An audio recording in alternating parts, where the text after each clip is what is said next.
Ousseynou Narguey, ici à Dakar. René Lec, ici à Washington. Ousseynou, je crois qu'aujourd'hui, vous voulez parler un peu des noms de rues, des noms de statues, des noms de ponts. Le débat est lancé à Dakar. Loubès, de ce point de vue.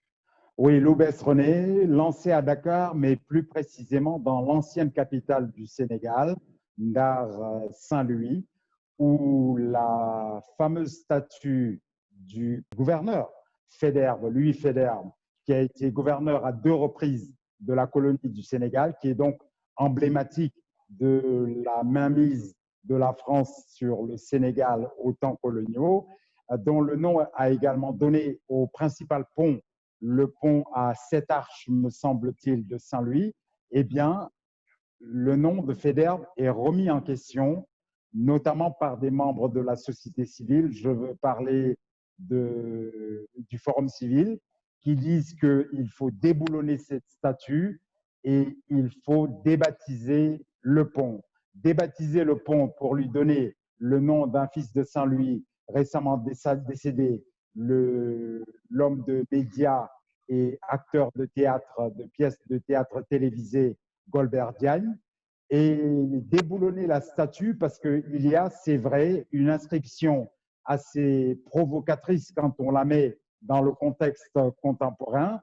C'est l'épitaphe qui dit à son gouverneur, le Sénégal reconnaissant. Simplement, cette statue-là a été mise là du temps colonial. Donc, je pense que la colonie du Sénégal pouvait être reconnaissante à son gouverneur qui a été quand même pour beaucoup dans son développement.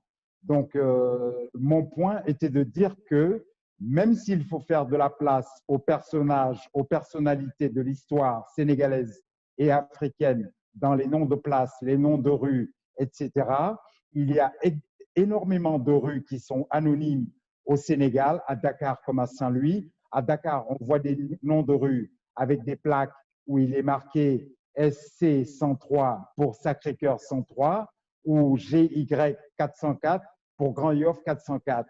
Bon, c'est un travail d'adressage qui a été fait, mais qui n'a pas été mené jusqu'au bout. Il faudrait que les personnalités dont on pense qu'elles méritent qu'on les marque, enfin, qu'on leur rende hommage en donnant leur nom à des places, à des rues, qu'on le fasse pour ces rues-là et non pas en éjectant de l'histoire sénégalaise des Toubabs qui en font partie, parce que quand même l'histoire coloniale, nous devons l'assumer, je crois, au nom du triple héritage historique qui est le nôtre, négro-africain, arabo-musulman et franco-catholique. C'est quoi l'alternative? Vous avez parlé de Goldberg pour le pont Faidherbe. Est-ce qu'il s'agit juste de donner des noms à des gens qui sont célèbres, qui sont connus, quelles que soient les valeurs qu'ils portaient?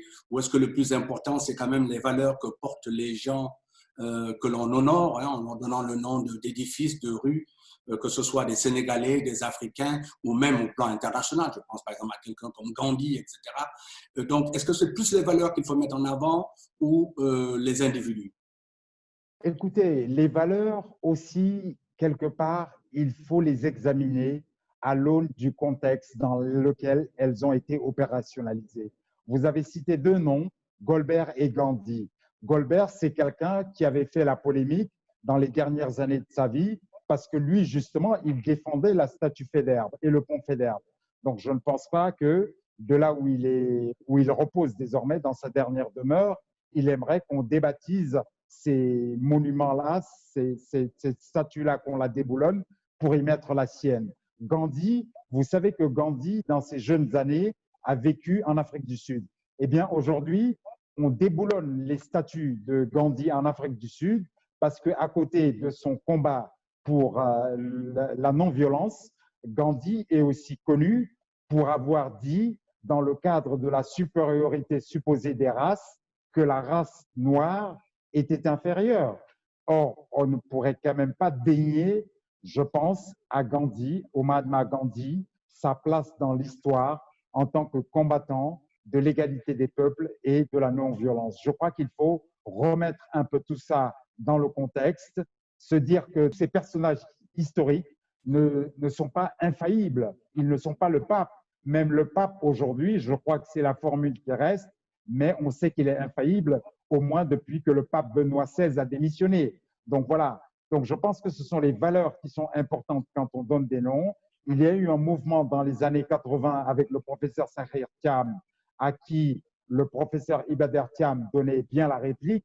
Le professeur Ibader Thiam, qui en tant que ministre de l'Éducation nationale, a débaptisé toutes les écoles qui portaient des noms de personnages de la colonisation pour leur donner des noms sénégalais et africains. Mais je fais remarquer que 20 ans, 30 ans après leur débaptisation, le lycée Lamine Gueye, certains continuent de dire le lycée Vanvo, de Vanvo-les-Neuvaines, qui était gouverneur du Sénégal lui aussi, eh bien, l'avenue Hassan II, qui est l'ex-avenue Saro, on continue de dire l'avenue Saro ou l'avenue Hassan II ex-Saro. Et pour en finir, l'avenue William Ponty, devenu Pompidou, les gens continuent de dire Ponty, 40 ans, 30 ans, 50 ans après. Donc, je pense que le combat, il n'est pas, j'allais dire, dans celui de l'onomastique. Il est dans celui, je pense, de donner sa place à chacun des pans, aussi douloureux fussent-ils, qui ont contribué à notre histoire, parce que je pense que même si la rencontre avec les autres peuples dans le cadre de la colonisation s'est fait de façon violente, même dans la violence, même dans le viol, il peut naître de beaux enfants. Donc ces enfants-là, acceptons-les comme nôtres. Je rappelle pour terminer que le gouverneur Faidherbe a eu un enfant avec une Sénégalaise. Cet enfant-là n'a pas vécu longtemps, il est mort en bas âge. Sinon, aujourd'hui, on aurait des Sénégalais qui s'appellent Faidherbe, de la même manière qu'on en a qui s'appellent Potin, Derneville ou Turpin, ou Lake pour le coup. Justement, René, je voulais vous demander, l'obèse de votre côté de la planète, je crois que c'est toujours la même actualité autour de l'assassinat, il faut dire, de George Floyd. Toutes ces manifestations, qu'est-ce qu'elles ont donné de concret 3 semaines après? Le débat qui est engagé au pays, au Sénégal, sur la question des noms, le même débat est engagé ici. En fait, ça fait longtemps que c'est un débat qui est à l'ordre du jour ici, mais la même question revient. C'est l'un des impacts importants de ces 3 semaines de manifestations à la suite du meurtre de George Floyd. Donc, mais disons que personnellement, je suis de l'autre côté du spectrum sur cette question par rapport à vous. La thèse que vous défendez, c'est un peu la thèse qu'ici défend l'extrême droite, les partisans de Donald Trump, les white supremacists, qui considèrent que les statuts qui honorent les chefs de guerre du Sud racistes doivent rester, ça fait partie de l'héritage américain. La question qui est posée, qui se pose ici, c'est de savoir est-ce que ça représente, il s'agit d'un pan de l'histoire qu'il faut préserver, ou est-ce qu'il s'agit d'honorer des gens qui ne sont pas particulièrement honorables, qui étaient des racistes, qui étaient des meurtriers. Et la réponse à gauche, la réponse même chez certains républicains, c'est que nous n'avons pas honoré des bourreaux du peuple américain, des bourreaux des Noirs, des esclavagistes, exactement comme aujourd'hui, vous ne trouverez pas de statue honorant des nazis en Allemagne. Beaucoup considèrent que, en tout cas dans ce mouvement-là, Black Lives Matter et dans le mouvement progressiste ici américain, il s'agit de mettre fin à ces types de pratiques et de ne plus accepter que des noms de statues, des noms des statues, des noms de rues, des noms également de bases militaires. Et poser aussi la question, parce que, y compris dans l'armée, il se propose de faire aujourd'hui, d'avoir une commission qui réfléchisse à la question pour supprimer les noms ce qu'on appelle les héros de la Confédération, donc des États racistes du Sud. Donc, notamment, par exemple, viennent en tête, il y en a 2 qui sont le plus souvent cités. De la guerre de sécession. Jefferson Davis, qui était le président de la Confédération du Sud, et également le fameux général commandant en chef des armées du Sud, Robert Lee. Ici, à Washington, pas très loin, il y a une autoroute qui s'appelle Robert Lee. Alors, tout ça s'est remis en cause. Des statues ont été déboulonnées. Et de mon point de vue, effectivement, elles ont une place, mais elles ont une place dans des musées hein, c'est là où l'histoire est gardée, mais il n'est pas question, en tout cas pour les militants de Black Lives Matter, et personnellement je suis de cet avis, il n'est pas question de les honorer en leur donnant des noms de rues, de boulevards, de ponts, ou encore moins d'avoir des statues de ces meurtriers. Je crois que ça revient un peu à la même chose par rapport à Faidherbe. Faidherbe était un agent actif du processus de colonisation extrêmement violent, extrêmement meurtrier. Faidherbe a été responsable de l'anéantissement de villages, fait brûler des villages, incendier des villages, tuant des hommes, des femmes, des enfants par milliers. Donc, je crois que effectivement, il ne s'agit pas d'honorer l'impérialisme français, la colonisation qu'il a apportée.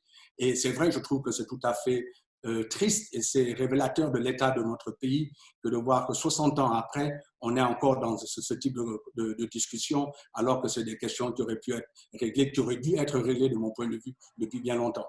Vous parlez de musées, mais à côté de l'art figé qui se trouve dans les musées, il y a l'art contemporain, l'art d'aujourd'hui, notamment à travers le cinéma et la télévision.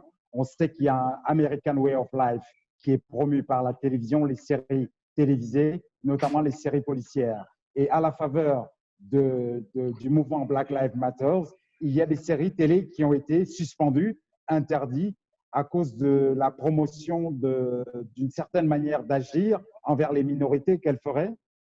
Oui, tout à fait. Ce qui explique qu'une série s'appelle Cops, une autre qui s'appelle Live PD, hein, le Police Department, et également un film mythique pour la génération de mes parents, le fameux Autant en emporte le vent. La série, les deux séries que j'ai indiquées ont été supprimées. Et Autant en emporte le vent, HBO, qui est une des grandes chaînes de télévision, un peu l'équivalent de Canal Plus en France, a décidé de la retirer de sa programmation en disant qu'il reviendrait dessus, mais qu'il la placerait dans un contexte pour expliquer qu'Autant en emporte le vent fait l'apologie de l'esclavage, de l'esclavagisme à l'époque, et le présente sous un angle tout à fait contraire à ce que ça a été. On le présente sur un angle humain, alors que ça n'avait rien d'humain, bien entendu. C'est un peu comme, je me rappelle aussi, nous, quand nous étions beaucoup plus jeunes, les films, les westerns, où sans avoir une grande conscience de contexte historique, la plupart des gens en Afrique, à travers le monde, étaient un peu du côté, si vous voulez, des cow-boys, comme on disait à l'époque, contre les Indiens, alors que bien entendu la réalité historique est exactement inversée. Ce sont ces cow-boys-là qui ont été les pires des meurtriers, des gens sans foi ni loi, et qui ont remis en cause, comme vous le savez, historiquement, tous les traités qui ont été signés avec les Native Americans, les Indiens d'Amérique, ont été remis en cause, au point que même si je suis un grand fan des écritures, des textes de Howard Zinn, qui a écrit une histoire de l'Amérique, qui est une histoire des peuples, et dans laquelle il explique que les Européens, quand ils sont arrivés ici, coupaient la tête des Indiens d'Amérique, et les enfants jouaient avec le crâne, jouaient un peu au football comme une balle. Donc, les exactions qu'ont subies les Native Americans dans ce pays sont absolument extraordinaires. Et au fond, ça nous ramène sur la question chez nous au Sénégal, en Afrique, ça a été exactement la même chose. Les conditions, les horreurs de la colonisation sont sans nom. Et quand on y repense, et que moi je me souviens à l'époque déjà de mes parents, l'élite africaine, j'ai souvent parlé de l'extraversion des élites africaines, je trouve absolument extraordinaire. Et jusqu'à aujourd'hui, il y a encore des élites qui sont très sensibles, qui ont une certaine sympathie même pour l'époque coloniale. À l'époque, je me souviens, il y avait tout le temps des débats. Au fond, la colonisation, il y a eu de bons côtés. Ah non, il n'y a eu aucun bon côté à la colonisation, comme il n'y a eu aucun bon côté au génocide des Indiens d'Amérique, comme il n'y a eu aucun bon côté à l'esclavage. Donc, qu'il y ait toujours une dimension, un brin d'humanité, même dans l'horreur, bien entendu, même dans les camps nazis, il devait y avoir certains nazis qui avaient un brin d'humanité quelque part, mais le système lui-même, cette période historique, c'est une des grandes horreurs de l'histoire humaine. Je ne prendrai pas ce que vous dites à mon compte en termes d'extraversion des élites. Je remarque simplement que nous arrivons à communiquer, même si cette émission s'appelle Loubès, à travers une langue qui est importée, même si nous l'avons domestiquée. Je me rappelle une anecdote sur les peuples indiens où, dans un film, un personnage indien, justement native américaine, faisait la remarque que tous les hélicoptères de l'armée américaine, tous les modèles d'hélicoptères s'appelaient Cherokee, Sioux, Mohawk, avaient donc des noms de tribus indiennes, alors que cette même armée américaine avait presque exterminé totalement la population des Indiens natifs d'Amérique. En tout cas, avec cette émission, je me découvre classé à l'extrême droite si je vais en Amérique. C'est la fin de cette émission. Merci, au revoir.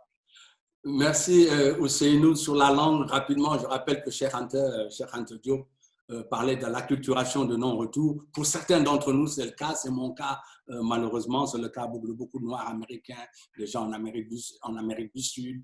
Certains d'entre nous sont malheureusement des acculturés de non-retour, mais je pense que malgré tout, il y a un combat à mener ici. Et en ce qui me concerne, je me bats pour améliorer la qualité de mon Wolof et j'espère que bientôt on pourra faire cette émission en Wolof exclusivement. Hasta siempre. Venceremos. Allez, au revoir.